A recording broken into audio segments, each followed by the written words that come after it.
Boa noite, vamos ao desenvolvimento das notícias para este domingo. À margem das exéquias do Santo Padre Papa Francisco, o chefe de Estado Daniel Chapo manteve um encontro com Sua Eminência Reverendíssima Cardeal Dom Matteo Zuppi, arcebispo metropolitano de Bolonha e presidente da Conferência Episcopal Italiana. Atualmente, o cardeal Dom Matteo Zuppi representa para o povo moçambicano uma referência viva de esperança, diálogo e reconciliação. O seu empenho pessoal, através da comunidade de Santo Egídio, foi um dos pressupostos fundamentais para desenvolver a paz e abrir os caminhos da reconstrução e desenvolvimento para a nossa nação. O encontro revestiu-se de profundo simbolismo, reforçando a memória do contributo determinante da diplomacia para a paz, liderada pela Igreja Católica, no momento em que o mundo presta tributo à obra e aos ensinamentos do Papa Francisco, arauto incansável da fraternidade e da dignidade humana. Esta informação foi partilhada hoje nas redes sociais do Presidente da República.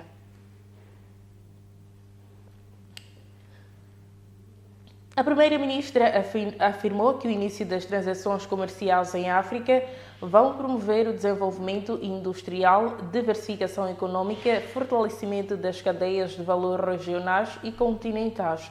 Falando neste sábado na cidade da Beira, durante a cerimónia que marcou o início da transação comercial de Moçambique, no âmbito da Zona do Comércio Livre Continental Africana, Maria Bem-vinda Levi disse igualmente que o desenvolvimento da agricultura visa garantir a segurança alimentar e reforçar a competitividade das economias, destinada a criar um mercado único de mercadorias e serviços com livre acesso de circulação de pessoas e bens, o início das transações comerciais de Moçambique no contexto da Zona do Comércio Livre Continental Africana, que foi testemunhado pelo respectivo secretário-geral o Akele Mende, acompanhado por representantes do setor público e privado nacional. O evento decorreu sobre o lema Um Moçambique estruturalmente transformado, dinâmico, resiliente, diversificado, inclusivo e moderno, globalmente competitivo no comércio e serviços.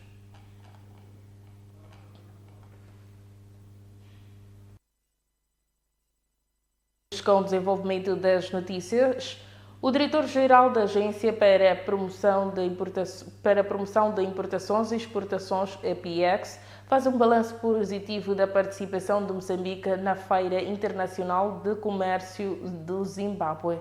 Gil Biros diz que sai de Bulawaio com experiências positivas que podem ser replicadas na FACIM. A avaliação que fazemos é positiva, tendo em conta os resultados alcançados.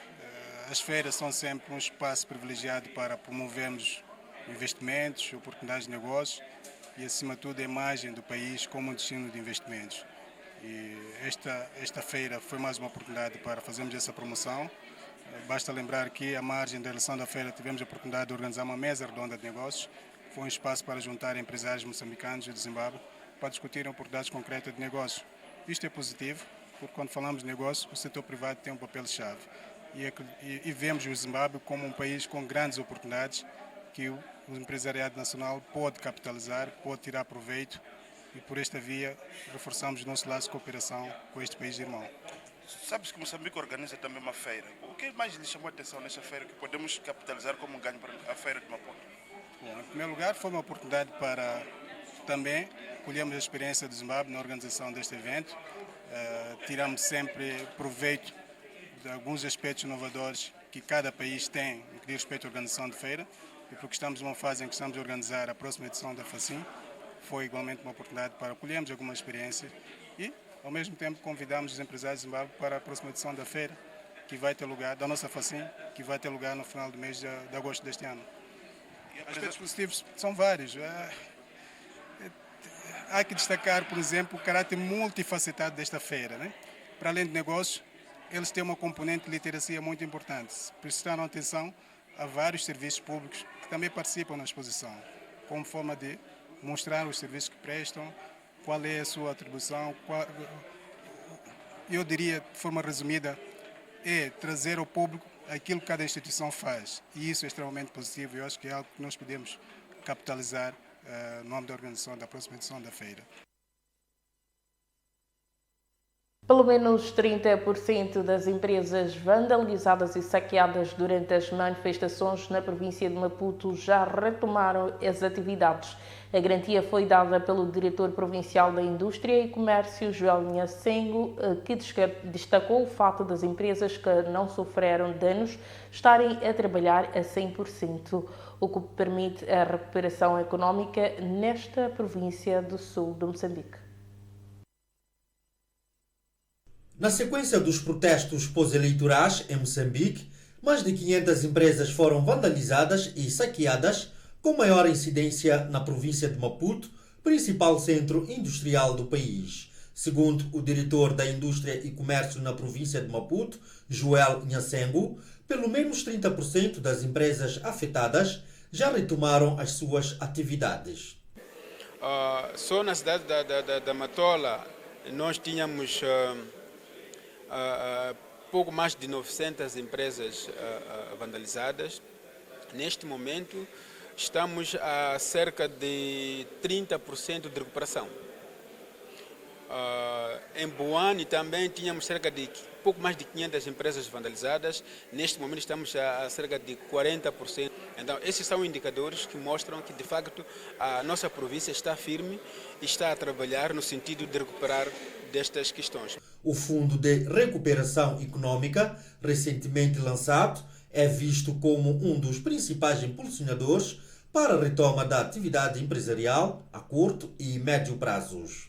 Mas também temos aquelas decisões macro que estão a ser muito importantes, que vão ser benéficas nos próximos dias.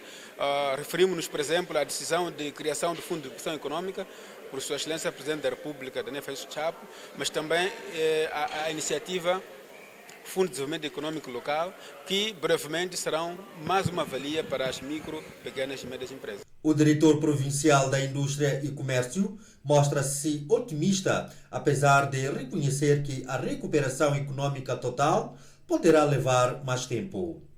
Nós não podemos prever o 100% como tal, mas temos que dizer que a nossa economia já está bem, porque apesar de termos uma parte das empresas ainda encerradas, aquelas que retomaram e aquelas que não tinham sido afetadas já estão a trabalhar a 100%. O mais importante da nossa província era a circulação. E neste momento a circulação está a 100%. Não temos nenhum problema de circulação e isso resolve os nossos problemas de economia. Joel Nhacengo falava à margem da cerimônia de entrega de financiamento a micro, pequenos e médios empresários nos distritos de Boane e Matola, na província de Maputo. A Câmara de Comércio de Moçambique repudia as declarações proferidas na sexta-feira em conferência de imprensa por Agostinho Vuma, presidente do Conselho Diretivo da Confederação das Associações Económicas de Moçambique, segundo as quais nenhum tribunal da República de Moçambique vai revogar as decisões da CTA. Em comunicado emitido ontem, a Câmara de Comércio de Moçambique destaca que o discurso de Vuma é atentatório à soberania dos tribunais e à ordem jurídica. Na mesma nota de imprensa, a Câmara de Comércio refere que o que torna mais grave é o fato de que, enquanto o presidente do Conselho Diretivo da CTA, Vuma tem o dever acrescido de respeitar a Constituição, a lei, as instituições da República e a estrutura interna da CTA.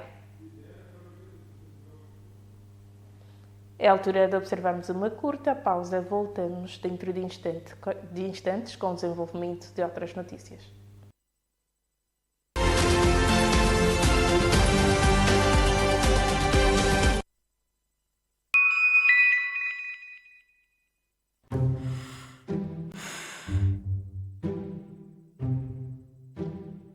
Ser artista profissional exige dedicação e esforço, mas o importante é estarmos sempre juntos. Força, filha! Tu consegues! Força, baby! Tu consegues! Com o serviço Triple Play da TV Cabo, podes ligar-te a quem mais importa. Força, filho! Tu consegues! Por internet, com uma velocidade mega rápida. Com os melhores canais de televisão na tua TV, smartphone, tablet ou computador a qualquer hora. e com chamadas de voz ilimitadas na rede TV Cabo. Tu consegues. TV Cabo. Sempre ligados.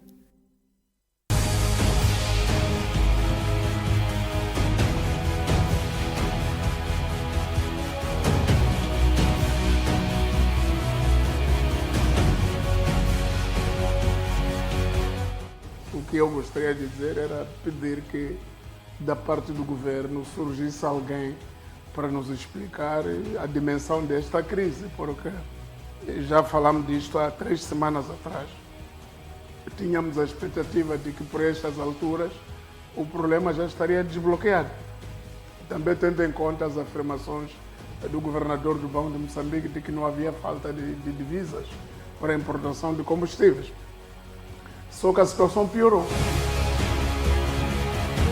No período em que você já não tem mandato, ainda suspende colegas, ainda suspende associações, por motivos fúteis, porque esses motivos não estão provados, pelo menos em sede do tribunal não foi provado. Portanto, eu penso que deve haver, agora, acho que foi antes de ontem, aconteceu uma coisa interessante também, em que se chamou os conselheiros para ajudar a colocar as partes desavindas em harmonia. Antigos presidentes. Eu acho que isso não é necessário. O que é necessário é conformarem-se com a lei. Estou admirado por que o presidente, sabendo como é que essas eleições foram feitas, ele ainda precisa de dar detalhes sobre a vitória dele, que é uma vitória questionável. Quer dizer, por que ele diz nos comícios? Nós queremos saber por que desde 1994, no nosso país, quando alguém perde, não aceita que perdeu.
Renovados os votos de boa noite, o comentador residente da rubrica Opinião da MBC TV, Elísio Macam, entende que o silêncio do Presidente da República, Daniel Chapo, sobre o terrorismo em Cabo Delgado pode ser uma estratégia para evitar questionamentos quanto às soluções a adotar para o combate àquele fenómeno. Para Macam, ao optar pelo silêncio, Chapo quebra a promessa dada a quanto da tomada de posse de que vai fazer diferente. O acordo com Ruanda para apoio a Moçambique no combate ao terrorismo em Cabo Delgado foi assinado durante o consulado de Filipe Nyusi. No atual governo de Daniel Chapo, o suporte militar ruandês prevalece. Pouco depois de tomar posse, Chapo apresentou um plano de ações de governação para os primeiros 100 dias.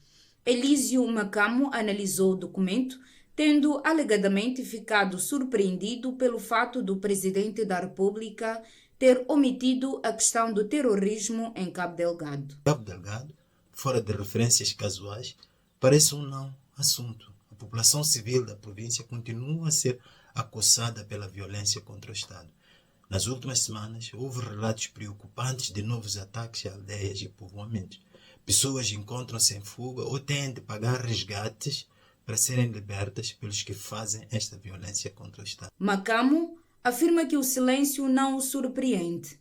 Adianta que faz parte da cultura governativa do país. A respeito, Macamo conclui que, neste caso, o silêncio pode ser uma forma do Executivo evitar questionamentos sobre as soluções a adotar para o combate ao terrorismo em Cabo Delgado. Portanto, governar como tem sido hábito, parece continuar a ser o ato de celebrar vitórias, ao mesmo tempo que se protege a sociedade de informações que possam criar pânico. Um receio que, no fundo, quer dizer outra coisa, nomeadamente que informações possam levar os cidadãos a perguntarem o que o governo está realmente a fazer. O problema disto é que governar em democracia é o contrário desta postura. Governar em democracia é respeitar os cidadãos, o que por sua vez significa não tratar gente adulta como crianças. Gente adulta sabe lidar com más notícias e não precisa de ninguém para proteger delas. No entanto, segundo Elísio Macamo, essa atitude não é só contrária à postura de regimes democráticos, como também deita por terra as promessas feitas por Daniel Chapo de que vai governar de forma diferente. Há muito que o presidente já devia ter feito, pelo menos uma comunicação oficial e solene sobre aquela província. Ela constitui um teste à sua vontade declarada de fazer diferente. E quanto mais longo for o silêncio sobre a estratégia que tem, ou mesmo sobre a estratégia que está a preparar, menos credível será essa vontade que, aliás, parece ter sido seriamente comprometida pelo tamanho do seu governo, apesar de ter solenemente anunciado que iria diminuir o governo. A rubrica Opinião de Elísio Macamo passa todos os sábados no Jornal da Noite da MBC TV. O pesquisador João Feijó acusa o governo de desinteresse para resolver a situação da insurgência em Cabo Delgado e que a parceria com o governo ruandês para o apoio das tropas no combate ao terrorismo pode ter sido ideia da França, que influenciou a União Europeia a financiar tudo pelo seu interesse nos projetos de exploração de gás natural. Mais de 1 milhão de pessoas deslocadas, estradas bloqueadas, extorsões, decapitação e ataques às zonas próximas aos megaprojetos. Este é o quadro que caracteriza Cabo Delgado atualmente. Um assunto que foi abordado no programa Moscast desta semana. O pesquisador João Feijó, que tem Cabo Delgado como seu campo de estudo sociológico, afirmou que o governo não tem interesse em acabar com o terrorismo naquele ponto do país. Há uma tentativa, por um lado, de silenciamento deste conflito, não é? Não há muita informação sobre o que se passa, da parte do governo não há esse interesse de informar as pessoas, como é normal num conflito armado também. E disse mais, para ele, a aliança com as tropas ruandesas não foi ideia de Nunes nem do governo moçambicano. Explicou por que assim pensa. Está aqui o financiamento, então creio que usando o dinheiro da União Europeia, através do Fundo Social Europeu, foram criadas condições internacionais. A França teve condições de fazer pressão, creio eu, é a minha opinião pessoal, teve condições de fazer pressão junto à União Europeia para, usando o dinheiro dos outros Estados-membros, financiar o fundo, através do Fundo Social Europeu, o governo do Ruanda, em troca depois deste policiamento a um projeto extrativo que iria ter como objetivo estabilizar os preços dos mercados, os preços do gás nos mercados globais. Segundo João Feijó, o índice de desemprego, apesar de grandes projetos que ocorrem na província, leva os jovens a se aliarem aos insurgentes. E disse ainda não ter expectativas com a retoma do projeto da Total Energies. Eu quero-me parecer que aquele projeto, quando retomar, vai retomar também a conflitualidade, por vários motivos. Primeiro, porque o número de empregos que vão ser criados não são assim tão significativos, são alguns milhares numa província onde há centenas de milhares de pessoas. Pode ter alguma cadeia de valor, mas vai ser sobretudo aproveitada por agentes de fora da província e de fora da região. Palma não tem um tecido, nem Mocimba, não tem um tecido empresarial capaz de absorver aquelas oportunidades. Na província, as poucas oportunidades que vão ser absorvidas vão ser maioritariamente de empresários de Pemba e que são muito reduzidos. E os empregos que vão ser criados vão ser largamente insuficientes para aquela população. A chegada massiva de quadros de fora do sul do país que são mais competitivos porque têm mais escolaridade, tiveram mais oportunidades, têm mais experiência.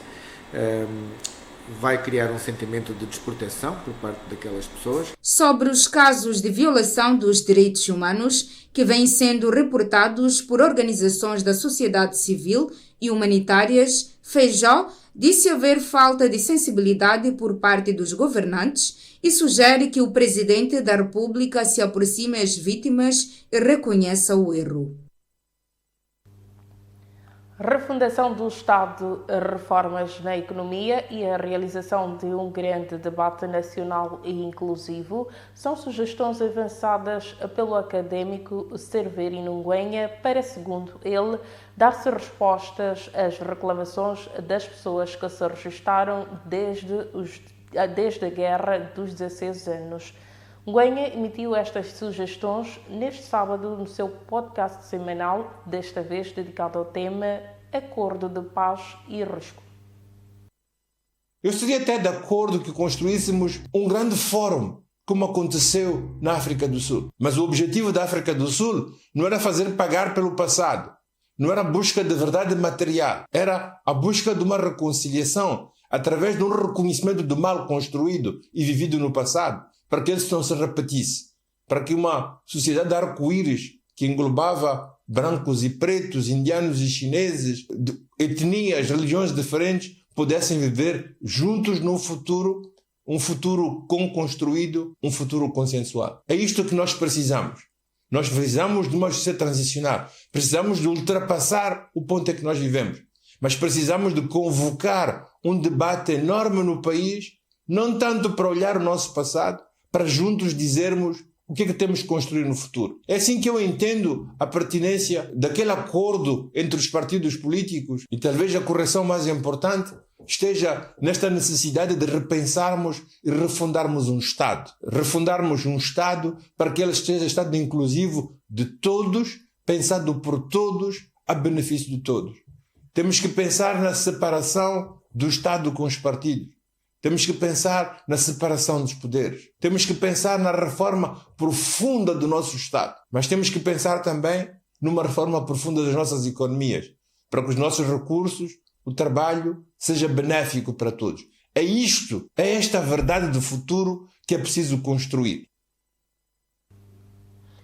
Não é verdade que houve um recrutamento para a exploração dos jovens para o programa Magermans, mas sim foi um plano de formação dos jovens que deveria servir Moçambique, país que acabava de ficar independente e sem quadros. Foi com estas palavras que Pedro Taim, antigo representante de Moçambique na extinta República Democrática Alemã, tentou esclarecer uma polêmica que prevalece há cerca de 47 anos depois do fim do acordo com a antiga RDA para a formação de jovens moçambicanos naquele país do leste da Europa. É mais um capítulo da história de Moçambique independente.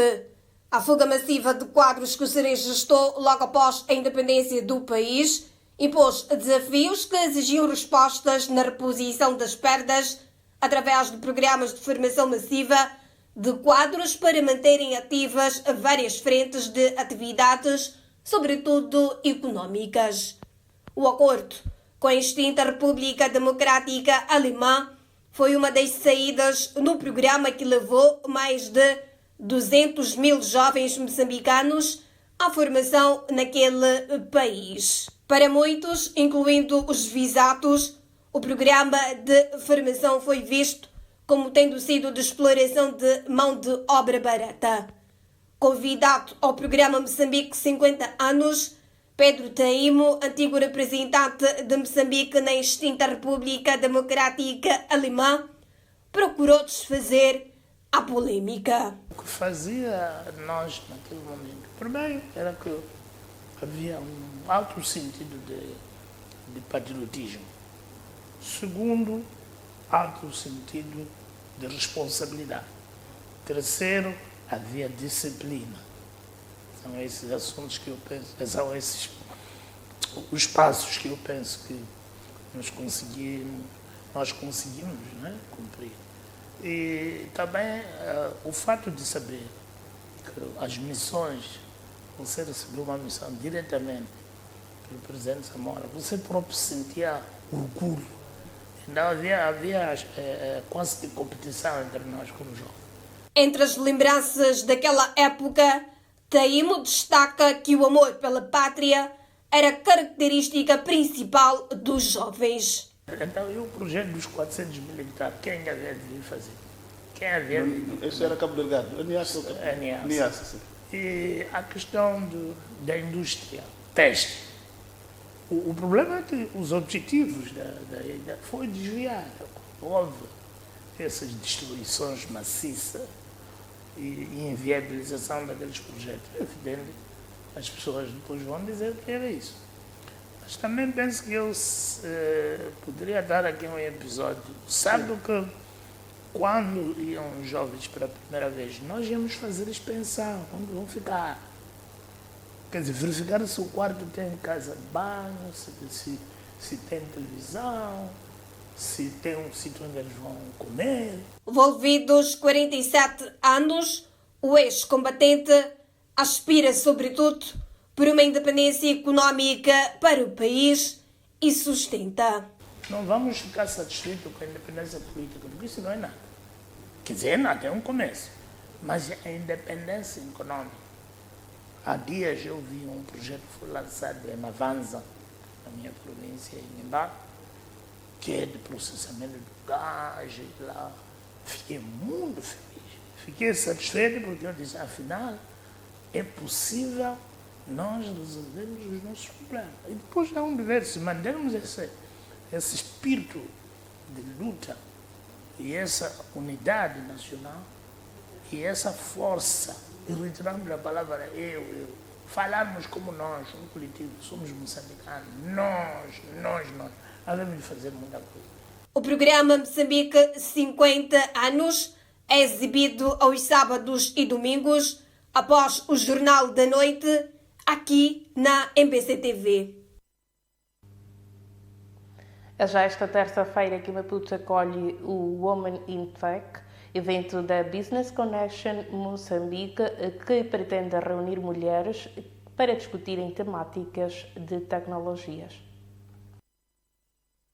Internet de compartimentos, nuvem distribuída, malha de segurança cibernética, hiperautomação, inteligência artificial e realidade aumentada são temáticas que, apesar de estarem em voga no mundo tecnológico para solucionar várias situações e dinamizar negócios, continuam distantes do domínio de muitas pessoas. Temos um serviço que acho que vai ser muito benéfico neste processo de transformação digital que o país está a passar, que é assinaturas digitais. Okay? A BCX vai se certificar agora como uma das entidades que pode fornecer assinaturas digitais. Então, permite que várias empresas consigam fechar os seus contratos sem ter que ter muita amassada.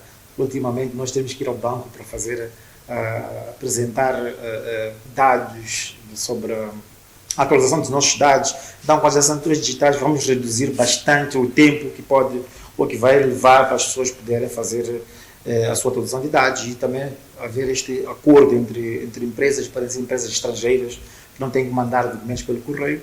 Podemos claramente fazer assinaturas digitais. Porque a tecnologia é sua especialidade, a BCX Moçambique prepara-se para lançar nesta terça-feira o Women in Tech, iniciativa destinada a influenciar as mulheres a discutirem tecnologias em toda a cadeia de intervenção destas ferramentas no ecossistema empresarial. A área tecnológica hoje em dia enfrenta um grande desafio em relação à representatividade feminina. Então, a ideia do evento da BCX é mesmo trazer essas mulheres que ainda não estão nesta área, para que elas também possam entrar na área, principalmente a nova geração de mulheres. E teremos lá mulheres, painelistas mulheres que já são líderes em várias áreas tecnológicas, em vários setores da nossa economia. Setores como telecomunicação, energia, instituições públicas e bancárias. Elas estarão lá para falar dos seus desafios que enfrentam no dia a dia como mulher, como ultrapassaram e incentivar outras também a abraçarem essa área. Com mais de 20 anos de existência, a BCX Moçambique, organizadora do Humanintech, a referência nacional, por exemplo, na implementação de sistemas de cobrança de impostos em vários municípios de Moçambique. Ganha espaço a página desportiva. Moçambique alcança um marco inédito no cenário desportivo continental com a nomeação de Faisal Cidade, presidente da Federação Moçambicana de Futebol, como quinto vice-presidente da Confederação Africana de Futebol. A nomeação do presidente da Federação Moçambicana de Futebol, Faisal Cidade, para o cargo de quinto vice-presidente da Confederação Africana de Futebol foi anunciada neste sábado, durante a reunião do Comitê Executivo da organização, realizada em Accra, capital do Ghana. A ascensão de Cidade a este cargo de destaque deve-se à proposta apresentada pelo presidente da CAF, Patrice Motsepe, que foi aprovada por unanimidade pelos membros do Comitê Executivo. Este é um momento histórico para o desporto moçambicano e, em particular, para o futebol, já que pela primeira vez um dirigente nacional assume um posto tão elevado e influente na estrutura da CAF, refere um comunicado da Federação Moçambicana de Futebol. Ainda em reação à nomeação, a Federação Moçambicana de Futebol destacou que se trata de um reconhecimento merecido pelo trabalho, dedicação e liderança de Faisal Cidade na promoção e desenvolvimento do futebol em Moçambique e no continente africano. A nota sublinha ainda que esta nomeação reforça a representatividade dos países africanos de língua oficial portuguesa nos órgãos de decisão do futebol africano. Vale recordar que Faisal Cidade já integrava o Comitê Executivo da CAF como membro e, com esta nova função, passa a fazer parte de um grupo restrito de 5 vice-presidentes que irão apoiar diretamente o presidente Motsepe na condução dos destinos do futebol africano. O golfe está a conquistar novos participantes na cidade de Maputo, graças às aulas promovidas pelo Clube de Golfe da Polana, destinado tanto a praticantes como a entidades empresariais.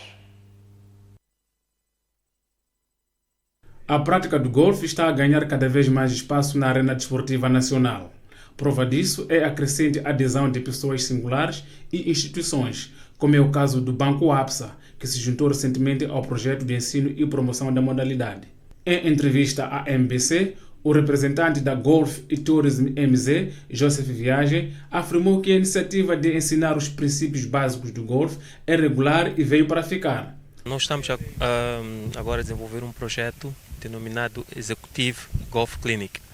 Executive Golf Clinic é um projeto que visa trazer executivos para a nossa modalidade, que é aqui para o campo de golfe. E hoje estamos a receber o Banco APSA, que se juntou à nossa iniciativa. Sim, estamos muito satisfeitos com o progresso registrado pelos nossos alunos, posso assim dizer, os novos praticantes. Eles têm feito um bom trabalho, estão a desenvolver muito bem e temos notado um grande engajamento por parte deles na modalidade. São frequentes, estamos a conseguir manter já isso há alguns meses. Todos os sábados nós temos aqui um grupo diferente. Já a instrutora Marisa Freira acredita que, com esta ação, Moçambique poderá formar golfistas capazes de representar o país em competições internacionais. Quem sabe se um dia, com este chamamento, esta introdução de novos jogadores ou golfistas, não vamos descobrir um dia um Tiger Woods aqui no nosso meio. Alguém que vai jogar ou representar Moçambique fora de Moçambique. Lloyd Comé, uma das iniciantes do programa, destaca que o golfe é uma prática que exige concentração, disciplina e equilíbrio, qualidades que a motivaram a iniciar-se na modalidade. No início eu pensei que fosse fácil, mas não foi fácil, porque exige muito foco e disciplina. E tem sido uma experiência maravilhosa. Durante o golfe eu tenho a oportunidade de conhecer pessoas, fazer networking, e não só, eu aprendo muito mais, não só pelo golfe, mas por mim mesma, uma autodisciplina e competência, né? De referir que o Clube de Golfe da Plana tem estado a liderar esta iniciativa com o objetivo de massificar esta modalidade desportiva. A aposta é transformar o golfe de um simples passatempo numa verdadeira paixão nacional. A sua especial atenção à previsão meteorológica para as próximas 24 horas.